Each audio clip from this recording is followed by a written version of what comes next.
தமிழகம் எங்கும் கிளைகள் கொண்ட Annamalai institute of hotel management and hospital management படிப்பில் சேர்வதற்கான அட்மிஷன் நடைபெறுகிறது. திருவண்ணாமலை மாவட்டம் ஆரணி அருகே அம்மாபாளையம் கிராமத்தில் பாதுகாப்பு உபகரணங்கள் இன்றி தூய்மை பணியாளர்கள் வேலையில் ஈடுபடுவதால் நோய் பரவும் அபாயம் ஏற்பட்டுள்ளது. இதுகுறித்த கூடுதல் விவரங்களை நமது செய்தியாளர் பிரகாஷ் வழங்க கேட்கலாம். திருவண்ணாமலை மாவட்டம் ஆரணி அருகே உள்ள அம்மாபாளையம் கிராமத்தில் 3000க்கும் மேற்பட்ட மக்கள் வசித்து வருகின்றனர். 800க்கும் மேற்பட்ட குடும்பங்கள் வசித்து வருகின்றனர். இந்த கிராமமானது மேற்கு ஆரணி ஊராட்சி ஒன்றியம் அப்பநல்லூர் ஊராட்சிக்கு உட்பட்டது. இந்த பகுதியில் தற்போது ஒரே ஒரு துப்புரவு பணியாளர் மட்டும் இந்த பகுதியில் துப்புரவு பணியை மேற்கொண்டு வருகிறார்.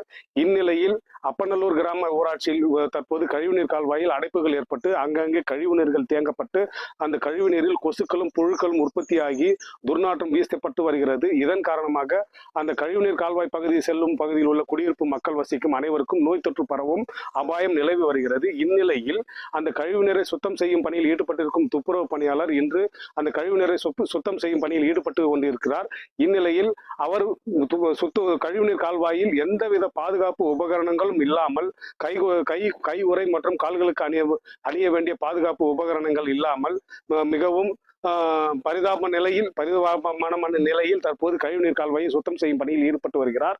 இவருக்கு அந்த கழிவுநீர் கால்வாயில் தேங்கி கிடக்கும் கொசுக்கள் புழுக்கள் மூலம் நோய் தொற்று பரவும் அபாயமும் ஏற்பட்டு வருகிறது. மேலும் கழிவுநீர் கால்வாயில் கிடக்கும் பீங்கான் போன்ற கூர்மையான ஆயுதங்களாலும் தாக்கப்படும் நிலையில் பரிதாபமான நிலையில் தற்போது துப்புரவு செய்யும் பணியில் இந்த துப்புரவு பணியாளர் ஈடுபட்டு வருகிறார்.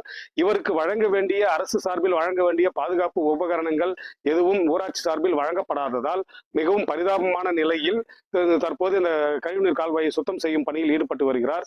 இது அரசின் கவனத்திற்கு கொண்டு செல்லப்பட்டு அவருக்கு பாதுகாப்பு உபகரணங்களும் மேற்காரணி ஊராட்சியில் ஒன்றியத்தில் உள்ள 37 கிராமத்தில் ஊராட்சியில் பணிபுரியும் துப்புரவு பணியாளர்கள் அனைவருக்கும் பாதுகாப்பு உபகரணங்கள் வழங்க அரசு நடவடிக்கை எடுக்கப்பட வேண்டும் என்று அனைத்து துப்புரவு பணியாளர்களும் தற்போது கோரிக்கை விடுத்துள்ளனர்.